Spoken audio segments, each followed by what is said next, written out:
Faarfannaa Daawit Faarfannaa 41 Dura bu'aa faarfattootaatii fi Faarfannaa Daawit namni hiyyeessaaf yaadu eebbifamaadha. Guyyaa rakkinaatti Waaqayyo isa ni oolcha. Waaqayyo isa ni eega. Bara jireenya isaas ni dheeressaaf. Lafa irrattis isa eebbisa. Hawwii diinota isaattis dabarsee isa hin kennu. Waaqayyo siree inni dhukkubsatee irra ciisu irratti isa ni kunuunsa. Fayyisees siree dhukkubaa irraa isa ni kaasa. Anis yaa Waaqayyo na maari. Ani cubbuu sitti hojjedheeraatii na fayyisi nan jedha. Diinonni koo hamminaan inni yoom du'e maqaan isaa lafa irraatii bada jedhanii waa'ee koo dubbatu. Namni tokko yeroo na gaafachuu dhufetti utuma garaa isaatti hammina kuufatee qabu sobee dubbata. Gadi ba'ees iddoo hundumaatti odeessa. Warri na jibbanii hundinuu waa'ee koo walitti hasaasu. Waan akka malee hamaa ta'es natti mari'atu. Isaanis dhukkubbii hamaan isaan qabeera. Inni si'achi iddoo ciisu sanaa hin ka'u jedhu. Michoonni koo inni natti dhiyaatu. Inni ani amanadhe. Inni buddeena koo nyaate. Koomee isaa natti ol fudhate. Ati garuu yaa Waaqayyo na baasi. Akka ani haaloo baafadhuufis ol na kaasi. Akka ati natti gammaddu ani beeka. Diinni koo narraa hin aanuuti. Ati sababii amanummaa kootiif utubdee na qabda. Baruma baraanis fuula kee duraa na dhaabda. Waaqayyo Waaqni Israa'el bara baraan hamma bara baraatti haa eebbifamu. Faarfannaa 42 Dura bu'aa faarfattootaa fi maskilii ilmaan Qoraahii akkuma gadameessi bishaan yaa'utti gaggabuu sana. Yaa Waaqa koo lubbuun koo sitti gaggabdi. Lubbuun koo Waaqayyoon Waaqa jiraataa dheebotti. Ani yoomini dhaqee fuula Waaqaa argaa. Imimmaan koos halkanii guyyaa soora naa ta'eera. Namni guyyaa guutuu Waaqni kee eessa jira naan jedhuuti. Ani yommuun waan kana yaadadhutti lubbuu koo of keessatti nan dhangalaasa. Ilillee fi faarfannaa galataatiin tuutaa ayyaana ayyaaneffatu tokko hiriiraan gara mana Waaqaatti geggeessa.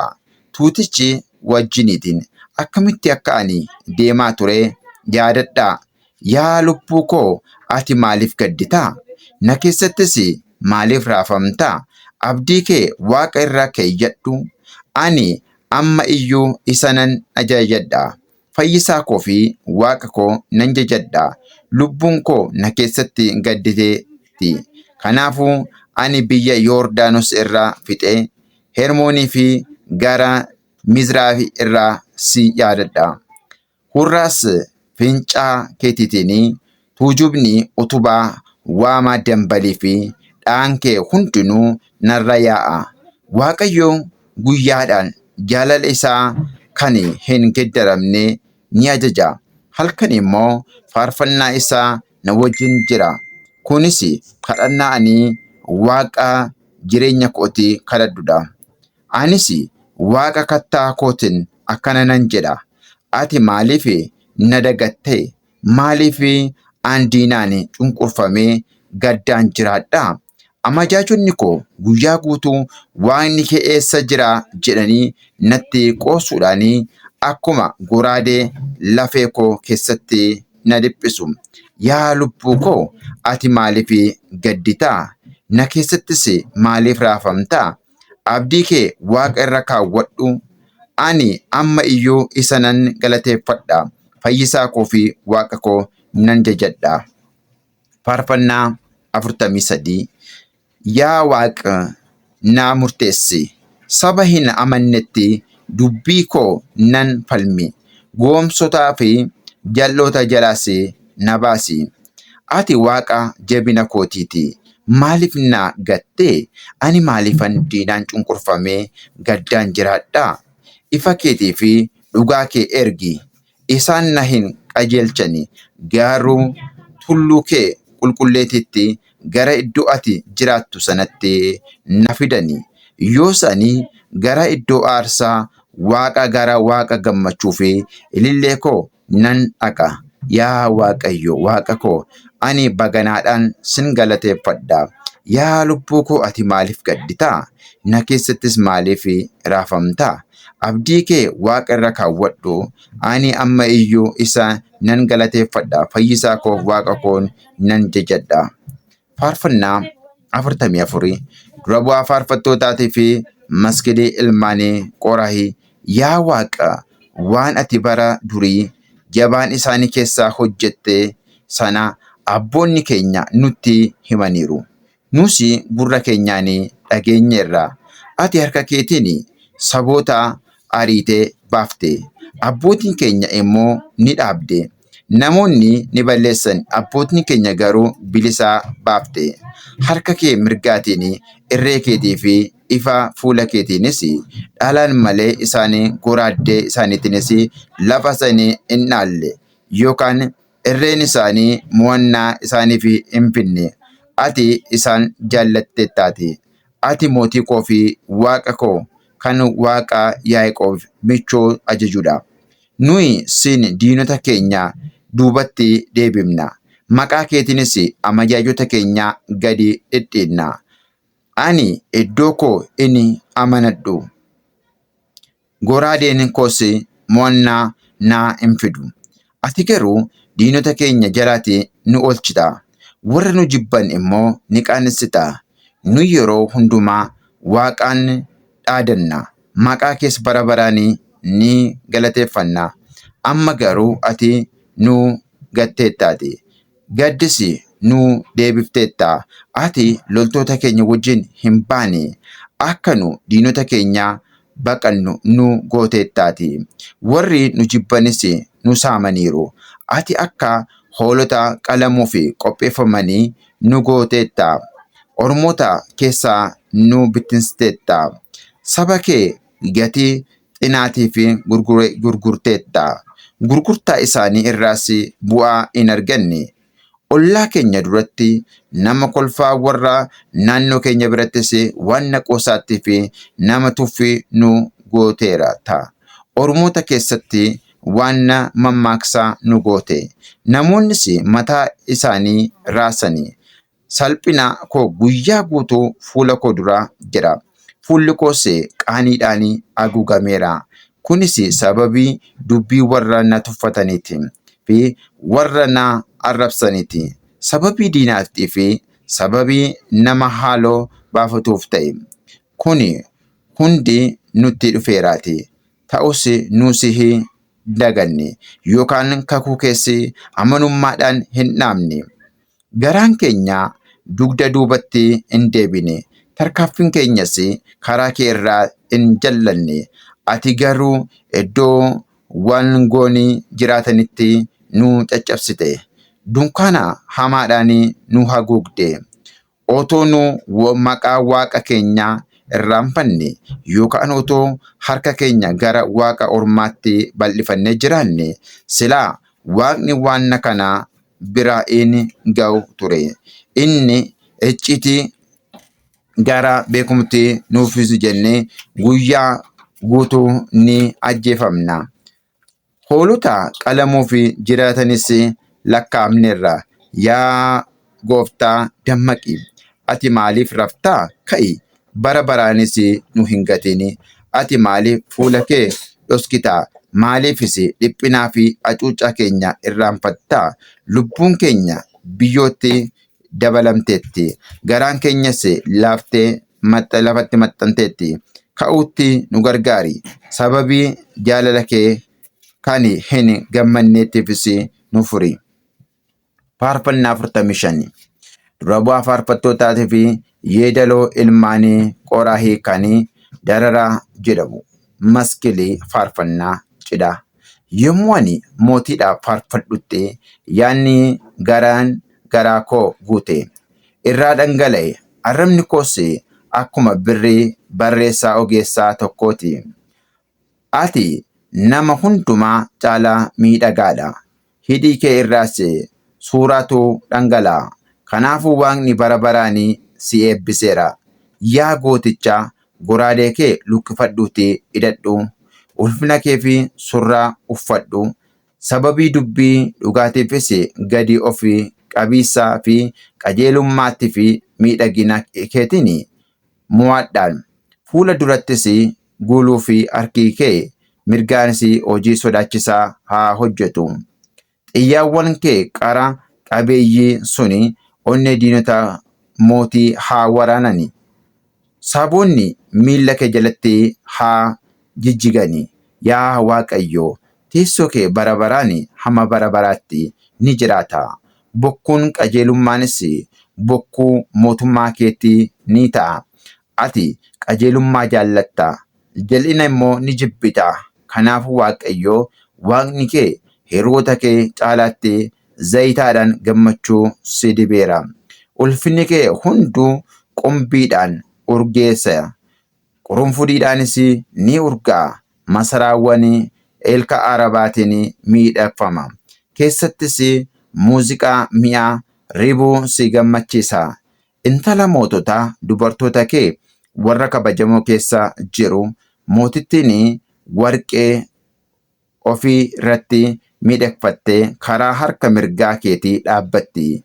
Yaa intala dhaga'i, hubadhu, gurra keessi as qabi. Saba keetii fi mana abbaa keetii irraanfadhu. Mootiin miidhagina kee hawwa. Waan inni gooftaa kee ta'eef isaa kabaji. Intalli Xiiroos kennaa fiddee dhufti. Sooreyyiinis garaa si laafifachuu barbaadu. Intalli mootii ulfina guddaadhaan dinqa ishee jirti. Uffanni ishees warqeedhaan dhahame.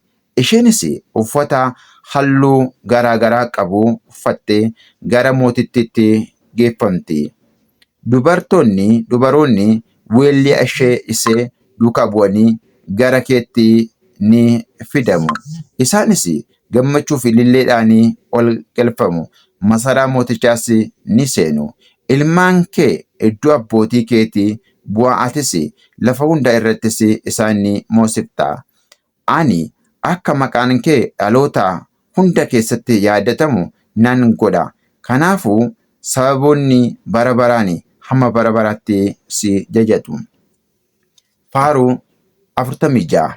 Dura bu'aa faarfattootaaf faarfannaa ilmaan Qoraahii haala mootiitiin. Waaqni iddoo da'oo fi jabina keenyaa, inni gargaarsa yeroo hundaa rakkina keessatti wajjin jirudha. Kanaafuu yoo lafti raafamte, tulluuwwanis gaara galaanaa keessaa gadi bu'an iyyuu nuuf hin sodaannu. Otoo bishaanis isaan hurrisee hoomachaa'ee, tulluuwwanis raafamaa isaaniitiin socho'an iyyuu hin sodaannu. Lagni yaa'aan isaan magaalaa Waaqa gammachiisu kan iddoo qulqulluu Waaqni Waaqa hundaa olii jiruuti gammachuu kennu tokko jira. Waaqni magaalaatti keessa jira. Isheenis hin raafamtu. Ganama barii Waaqni ishee gargaara. Saboonni ni raafamani, mootonnis ni kufani. Inni sagalee isaa dhageessise, lafti ni baqxe. Waaqayyoon waan hundaa danda'u wajjin jira. Waaqni Yaaqoob da'oo keenya. Kottaa hojii Waaqayyoo ilaalaa. Badiisa inni lafa irratti fides argaa. Inni hamaa hundarraa lafatti waraana ni balleessa. Idda ni cabsa. Eeboo ni burkuteessa. Gaachanas ibiddaan guba. Callisaa, akka ani Waaqa ta'es beekaa. Ani saboota gidduutti olol nan jedha. Lafa irrattis olol nan jedha. Waaqayyo waan hunda danda'u wajjin jira. Waaqni Yaaqoob da'oo keenyadha. Faarfannaa 47. Dura bu'aa faarfattootaaf faarfannaa ilmaan Qoraahii.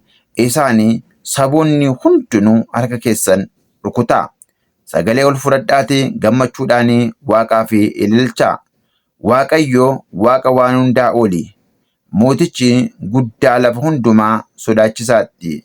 Inni saboota nu jalaate namootattis miilla keenya jalaate galcheera.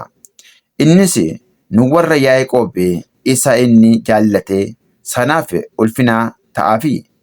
Dhaala keenya nu fileera. Waaqni ililleedhaan Waaqayyo sagalee malakataatiin ol ba'e. Faarfannaa galataa Waaqaaf faarfadhaa. Faarfannaa galataa faarfadhaa. Faarfannaa galataa mootii keenyaaf faarfadhaa. Faarfannaa galataa faarfadhaa. Waaqni mootii lafa hundaati faarfadhaa. Galataa hundumaas faarfadhaa. Waaqni saboota irratti mootiidha. Waaqni teessoo isaa qulqulluu irra taa'eera. Qondaaltonni sabootaa akkuma saba Waaqa Abrahaamitti walitti qabamu.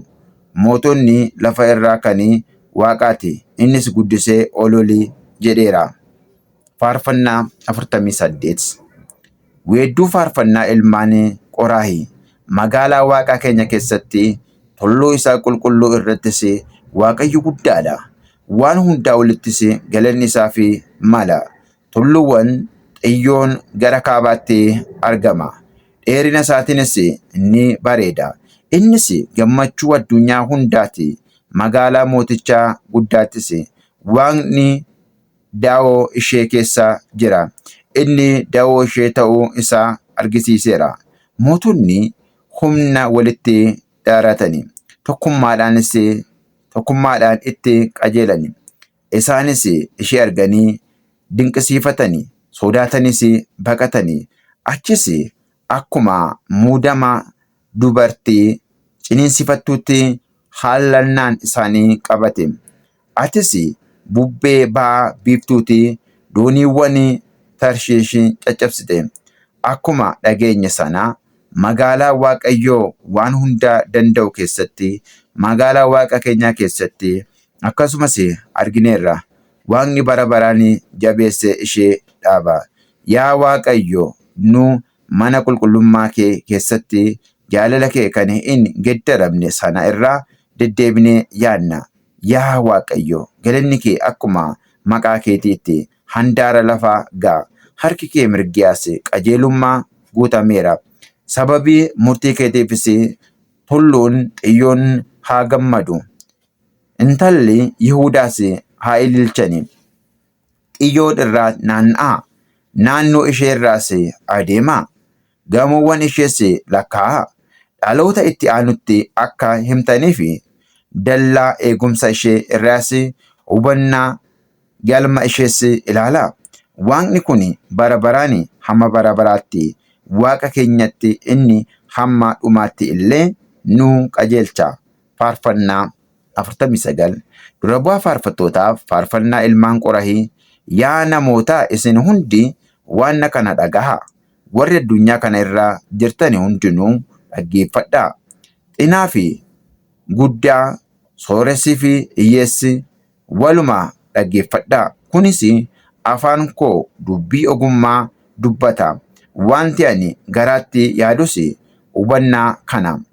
Gurra koo gara mammaaksaatti nan qabadha. Hibboo koos baganaadhaan nan ibsadha. Bara rakkina koo yeroo goomsitoonni hamoonni na marsanitti ani maaliifani sodaadha? Isaan qabeenya isaanii amanatu. Guddina soorummaa isaanittis boonu. Namni lubbuu namaa gara biraa furu yookaan gatii furii namaa sana Waaqaaf baasu tokko iyyuu hin jiru. Furii lubbuu namaa gatii guddaa qabdi. Gatiin qusfaas yoom iyyuu hin argamu.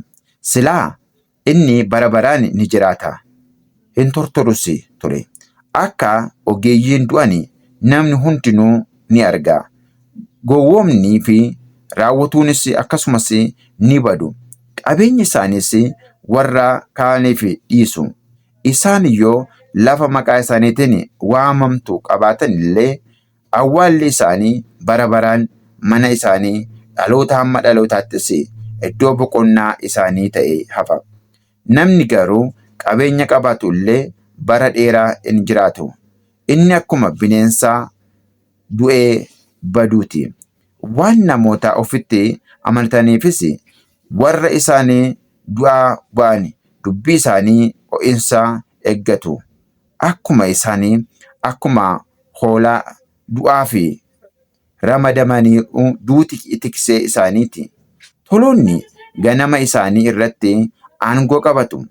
Dhagni isaanii mana isaanii irraas fagaatee awwaala keessatti ni tortora. Awwaallis mana jireenyaa isaaniiti. Waaqni garuu lubbuu koo humna Si'ool jalaa baasa. Inni dhugumaan ofitti na fudhata. Yommuu namni tokko sooromu, yommuu ulfinni mana isaas guutu hin sodaatinaa. Inni yommuu du'utti waanuma tokko illee fudhatee hin deemuuti. Ulfinni isaas isa wajjin hin naqu.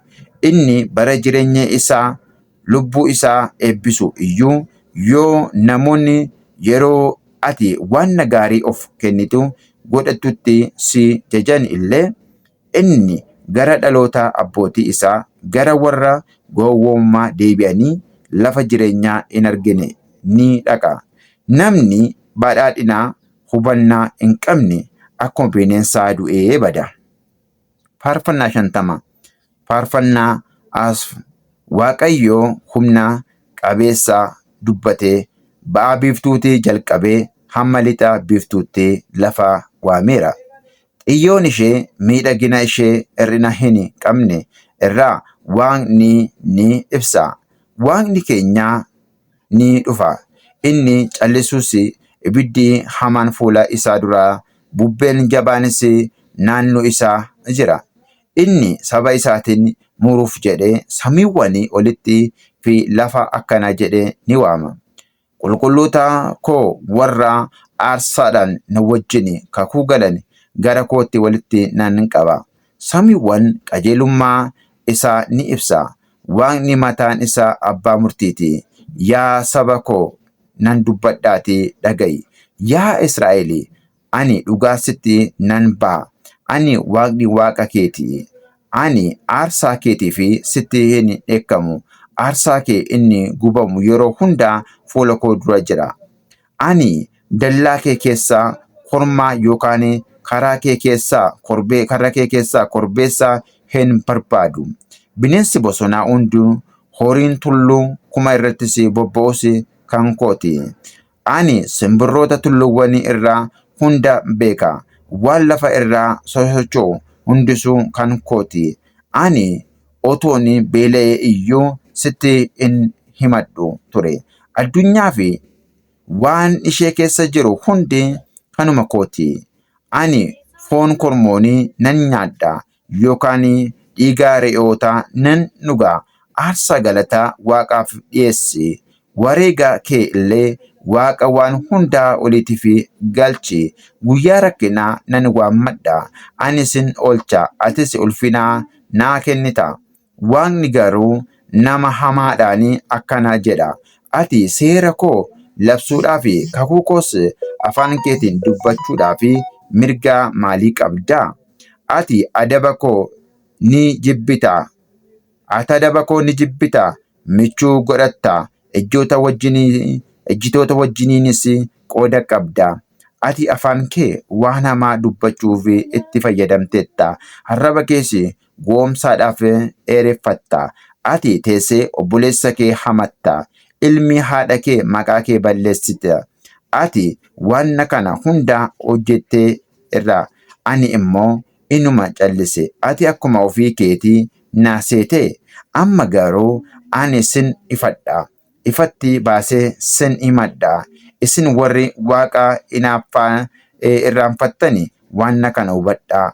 Yoo kana achi ani isin nan ciccira. Namni isin oolchu tokko iyyuu hin jiru.